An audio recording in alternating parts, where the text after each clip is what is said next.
السلام عليكم ورحمة الله وبركاته সম্মানিত হাজিরিন, আল্লাহর প্রিয় বান্দারা, আপনারা ভালো আছেন সবাই? আরো মুহাব্বতের সাথে ঈমানি আওয়াজ দিয়ে পড়ি আলহামদুলিল্লাহ। আল্লাহ তাআলার প্রিয় বান্দারা, দীর্ঘক্ষণ সময় আপনারা এই প্রচন্ড গরমের মধ্যে কোরআনের মাধ্যমে বসে আছেন। এতক্ষণ পর্যন্ত আপনারা কোরআন হাদিস থেকে আলোচনা শুনছিলেন, ইসলামিক সাংস্কৃতিক অনুষ্ঠান আপনারা উপভোগ করছিলেন।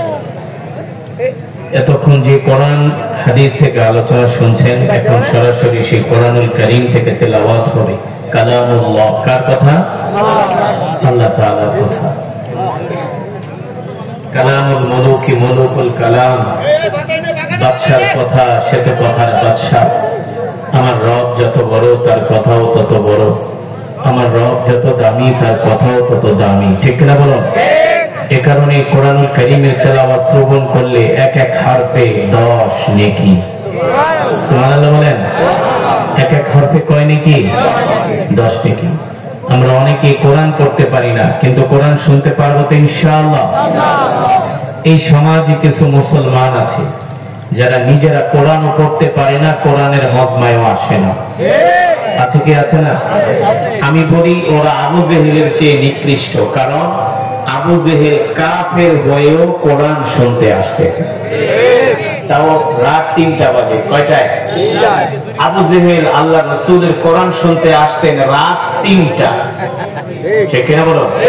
কিন্তু এই সমাজে কিছু গরু খাওয়া মুসলমান আছে, ওরা কোরআনের মজমায়ও আসে না, মসজিদেও আসে না, দিনের কাজে পাওয়া যায় না, ওদেরকে পাওয়া যায় গাজার আড্ডায়, জুয়া খেলার আড্ডায়, ঠিক না বলেন? আপনাদের এলাকায় এমন গরু খাওয়ার কোয়ালিটির মুসলমান আছে কি আছে না? হ্যাঁ, অনেক আছে। কিন্তু সেই সমস্ত মানুষদের মাঝ থেকে আল্লাহ তাআলা বাছাই করে আপনাদের মতো ইমানদারদেরকে কোরআনের মজমায় উপস্থিত করেছেন। আপনারা খুশি নাকি বেজার? বলি আলহামদুলিল্লাহ। আপনাদের কাছে আমার একটি আহ্বান, আমি মেহমান, আপনারা মেজবান। মেহমান যতক্ষণ পর্যন্ত মজমায় বসে থাকবে, মেজবান ততক্ষণ পর্যন্ত মজমা থেকে উঠতে পারে না, ঠিক কিনা বলেন? মেজবানের দায়িত্ব হলো মেহমানকে কদর করা, মেহমানকে সম্মান করা, ঠিক না বলো?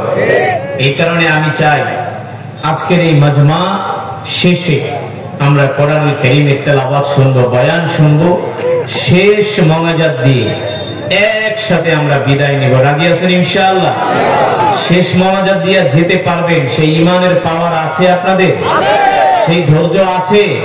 সেই সাহস আছে? কে কে শেষ মোনাজাত দিয়ে মাহফিল থেকে বাড়িতে যাবেন? হাত উঠে আল্লাহ তাআলাকে দেখান। আর সোজা করেন, সোজা করেন, সোজা করেন, তীরের মতো সোজা করেন, মুমিনের মতো সোজা করেন, মুনাফিকের মতো না। বলেন আল্লাহ।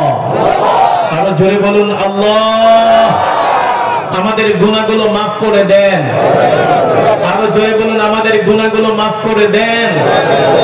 আল্লাহ শেষ মোনাজাত দিয়ে যাওয়ার তৌফিক দেন। বলি আমিন। হাত নামা। মজমা না শেষ করে আমরা কেউ উঠাউঠি করবো না ইনশাআল্লাহ। আল্লাহ তাআলা আমাদের তৌফিক দান করুন।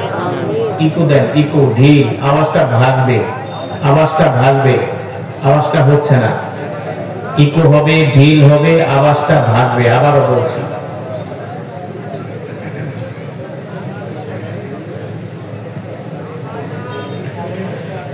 أعوذ بالله من الشيطان الرجيم.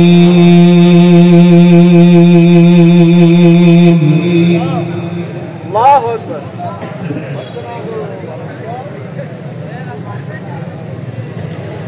بسم الله الرحمن الرحيم.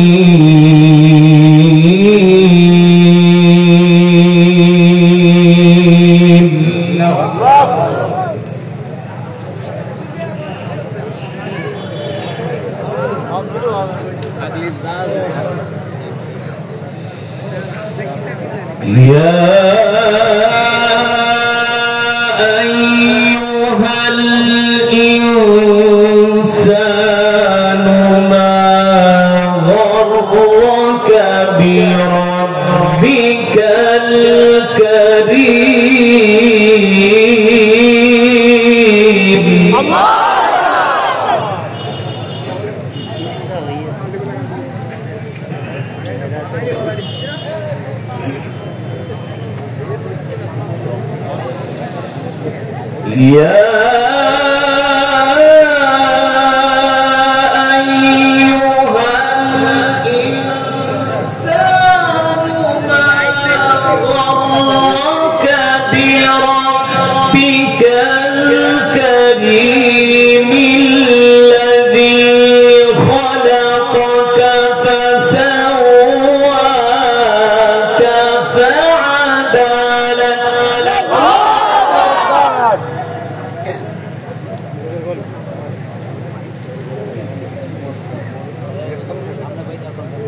يصلونها يوم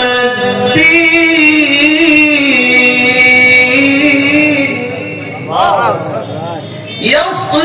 يصلونها يوم الدين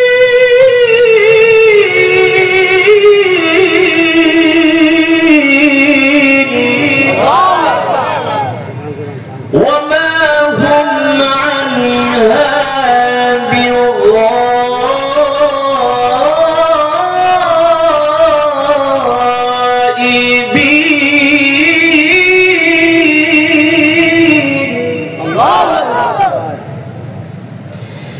وما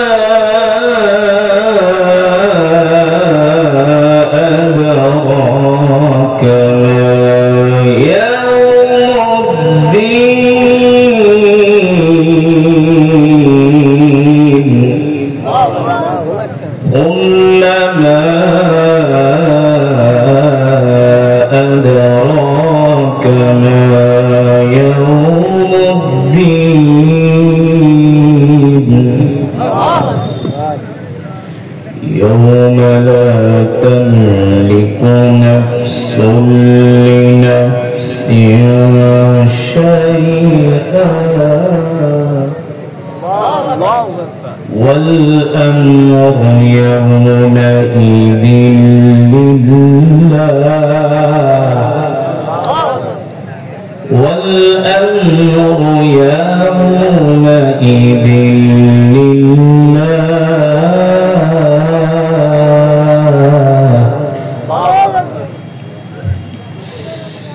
وما أدراك ما يوم الدين ثم ما أدراك ما يوم الدين يوم لا تملك نفس لنفسها شيئا والأمر يومئذ لله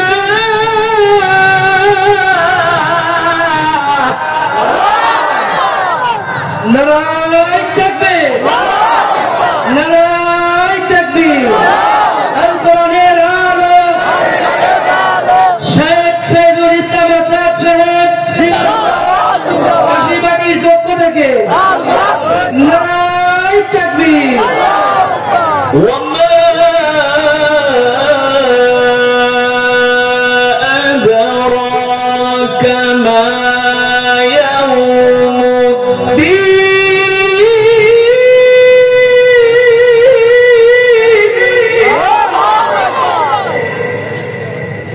وما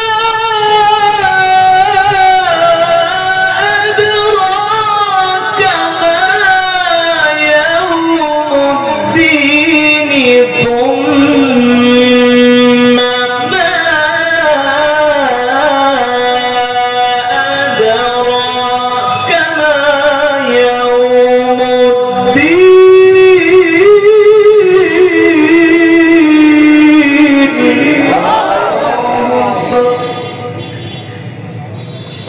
يوم لا تملك نفس لنفس شيئا والأمر يومئذ لله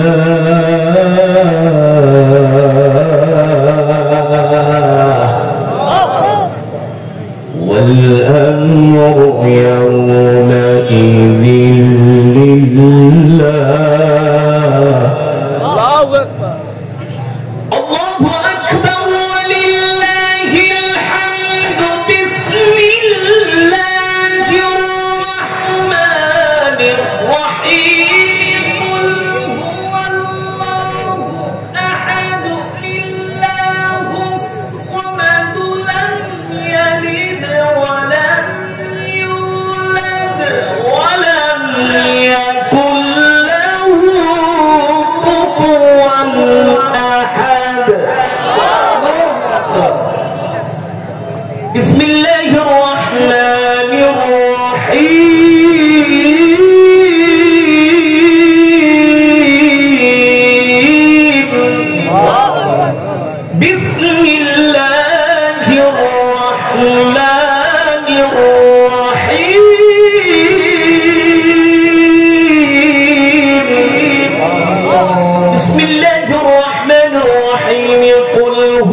بسم الله الرحمن الرحيم قل هو الله أحد الله الصمد لم يلد ولم يولد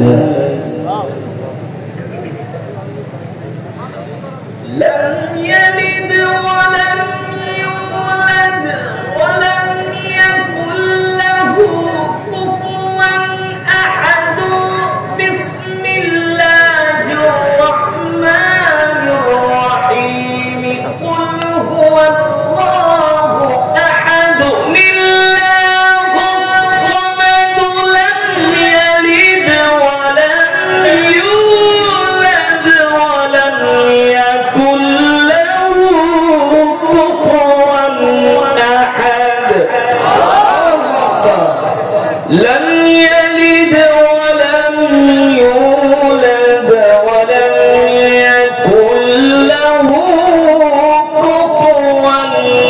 أحد صدق الله العلي العظيم